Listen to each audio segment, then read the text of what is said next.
Iran के शहीद supreme leader Ayatollah Ali Khamenei ji ने अपनी शहादत से साबित किया, कभी 56 इंच की छाती का दावा नहीं किया, बल्कि जब जरूरत पड़ी तो अमेरिका के सामने झुकने की बजाय उन्होंने शहादत को गले लगाना पसंद किया। हाल के दिनों में सरकार ने 2 बड़े ब्लंडर किए हैं जिनका बोझ आम जनता को उठाना पड़ रहा है। एक हमारी यूएस के साथ जो ट्रेड डील है और दूसरा विदेश नीति में अमेरिका के सामने जो हमारा आत्मसमर्पण है। खाड़ी क्षेत्र में कभी भारत का रुख स्वतंत्र और संतुलित था, लेकिन आज हमें दूसरों के संघर्ष में उलझकर नुकसान उठाना पड़ रहा है। ईरान अमेरिका इजराइल विवाद में भारत एशिया का सबसे बड़ा नुकसान उठाने वाला देश बना है। चीन सस्ता तेल लेकर अपने नागरिकों को राहत दे रहा है, जबकि हमारे यहाँ एलपीजी और पेट्रोल की कीमतें लगातार बढ़ती जा रही है। ईरान जैसे पुराने मित्र के कठिन समय में हम खुलकर समर्थन नहीं कर सके और आज गैस आपूर्ति के लिए बार बार अनुरोध करना पड़ रहा है। विदेश नीति साहस और स्पष्टता से चलती है। लचर विदेश नीति ने देश को महंगाई और आपूर्ति के संकट की दहलीज पर लाकर खड़ा कर दिया है। सरकार कहती है भंडार पर्याप्त है, तो कीमतें क्यों लगातार बढ़ती जा रही है। अमेरिका के साथ जो हाल है वह व्यापार समझौता भी यही बताता है। आज भारत अमेरिका के साथ $40 बिलियन का ट्रेड सरप्लस रखता है, लेकिन इस समझौते के बाद हमें हर साल $100 बिलियन का आयात करना पड़ेगा। इससे सरप्लस घाटे में बदल जाएगा। इस ट्रेड डील ने देश के किसानों को अमेरिका के अमीर किसानों के हाथों बेच दिया है। अगर ट्रेड डील करनी ही थी तो पहले देश के किसानों को अमेरिकी किसानों की तरह भारी सब्सिडी देते, उन्हें तैयार करते और फिर ट्रेड डील करते। यह तो वैसा है जैसे दौड़ में किसी के हाथ पैर जंजीरों से बांध दिए गए और फिर कहा जाए अब दौड़ कर दिखाओ। हमारे किसानों के हाथ पैर महंगी यूरिया, महंगी बिजली और महंगे कृषि यंत्रों से बंधे हुए हैं। अध्यक्ष महोदय, फाइनेंस बिल पर बात हो और महंगाई पर बात ना हो तो आम लोगों के साथ अन्याय है। आम आदमी के लिए रोजमर्रा के खर्चे महंगे होते जा रहे हैं। एलपीजी, स्वास्थ्य और शिक्षा की महंगाई सबसे अधिक है। सरकार 2025 में महंगाई को 1.7% बताती है। सर 2 मिनट बस कंक्लूड कर रहे हैं। लेकिन मेडिकल महंगाई 14% है, ये एशिया में सबसे ज्यादा है और शिक्षा की महंगाई 12% तक पहुंच गई है। कई परिवार अपनी आय का आधे से ज्यादा हिस्सा सिर्फ एक बच्चे को पढ़ाने के लिए या उसके विवाह करने के लिए खर्च करने पर मजबूर है। पिछले बजट में वित्त मंत्री ने एम्प्लॉयमेंट लिंक्ड इंसेंटिव स्कीम की घोषणा की थी। उम्मीद थी इससे 4 करोड़ नौकरियां बढ़ेंगी। 2 लाख करोड़ का बजट भी दिया गया, लेकिन ये योजना एक भी युवा को नौकरी देने में असफल रही। इसी तरीके से पीएम इंटर्नशिप स्कीम का हाल भी यही है। 1.6 लाख का ऑफर दिया गया। Sir 2 minute. 16,000 युवाओं ने ज्वाइन किया, आधे से ज्यादा बीच में छोड़कर चले गए और अंत में सिर्फ 95 युवाओं को नौकरी मिली।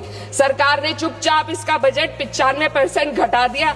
जब आप हेडलाइन मैनेजमेंट, दिखावा और लोगों को बेवकूफ बनाने के लिए स्कीम बनाते हैं तो उसका हश्र यही होता है। मैं अंत में किसानों की बात करना चाहती हूँ। ग्रामीण विकास और कृषि कल्याण पर देश की पीढ़ी आबादी निर्भर है। इस मंत्रालय का पिछले वर्ष का बजट सरकार खर्च ही नहीं कर पाई। 53,000 करोड़ ग्रामीण विकास और 7,000 करोड़ कृषि कल्याण के लिए बेकार पड़ा रहा। गांव, किसान और मजदूर मदद की उम्मीद कर रहे थे, लेकिन सरकार हाथ पैर बांधे बैठी रही। अध्यक्ष महोदय, इसलिए मैं इस सदन से मांग करती हूं कि इस वित्त विधेयक को खारिज किया जाए। 2019 की कॉर्पोरेट टैक्स कटौती को वापस लिया जाए। सामाजिक क्षेत्र पर खर्च को कम से कम जीडीपी का 6 से 8% तक बढ़ाया जाए। हर पूंजीगत खर्च को रोजगार सृजन से जोड़ा जाए और वास्तविक एमएसपी का ग्रामीण सुरक्षा सुनिश्चित की जाए। इससे कम कुछ भी 140 करोड़ भारतीयों के साथ धोखा होगा जिन्होंने हमें चुना है। महोदय, ये जनता सब देख रही है। इस सदन को तय करना होगा कि हम कॉर्पोरेट कल्याण के हक में काम करेंगे या जनता के कल्याण में। ये विकसित भारत या युवा शक्ति का बजट नहीं है, ये एक धोखे का बजट है जिसे रिकॉर्ड आवंटन, वित्तीय अनुशासन, समावेशी विकास की पुरानी भाषा में लपेटकर पेश किया जा रहा है। मैं इसकी सच्चाई को सरल शब्दों में सामने रखना चाहती हूँ, क्योंकि भारत की जनता सिर्फ नारे की नहीं, सच्चाई की भी हकदार है। सबसे पहले जिस वित्तीय अनुशासन की बात सरकार कर रही है, मैं ये बताना चाहती हूँ सदन को कि वो अनुशासन समाज कल्याण और राजस्व में कटौती करके हासिल किया गया है। इस सरकार बजट के आकार को जोर शोर से बड़ा बता रही है, लेकिन गरीबों के कल्याण के लिए बजट में घुटन है। उनके लिए खर्च का दायरा लगातार सिकुड़ रहा है। देश पर कुल कर्ज जीडीपी का करीब 55% है।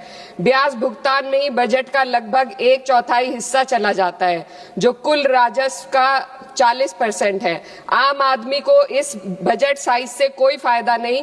यह साइज पुराने कर्ज चुकाने के काम आ रहा है, गरीबों के कल्याण में नहीं।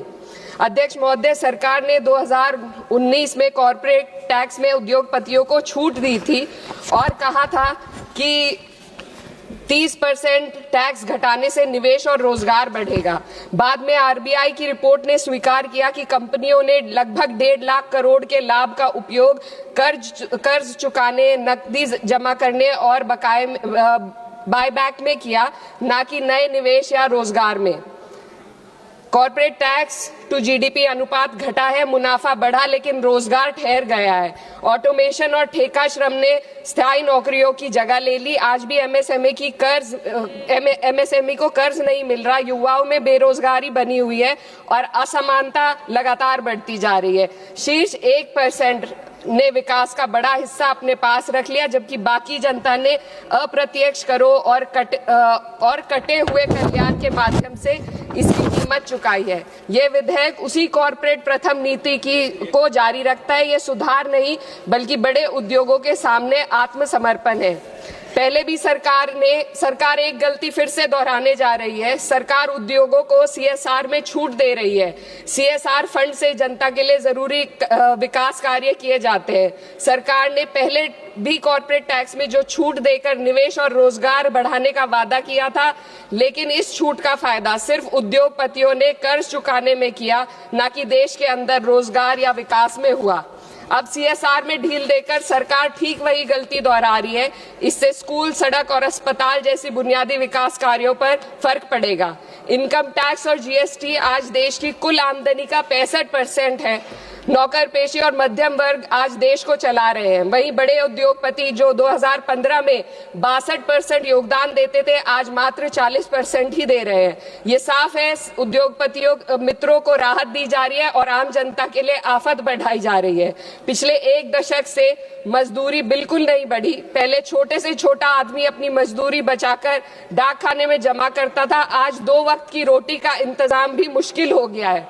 आरबीआई का डेटा बताता है कि पर्सनल लोन 500% बढ़ गया है। लोग लोन अपनी तरक्की या मकान के लिए नहीं ले रहे, बल्कि रोजमर्रा की छोटी छोटी जरूरतों को पूरा करने के लिए आज ले रहे हैं। इस फाइनेंस बिल ने देश के सबसे कमजोर वर्गों के विकास, कल्याण और रोजगार सृजन के लिए कोई समाधान नहीं दिया। आय बढ़ाने का कोई रोड मैप नहीं है। युवाओं की नौकरियों का सपना टूटता जा रहा है।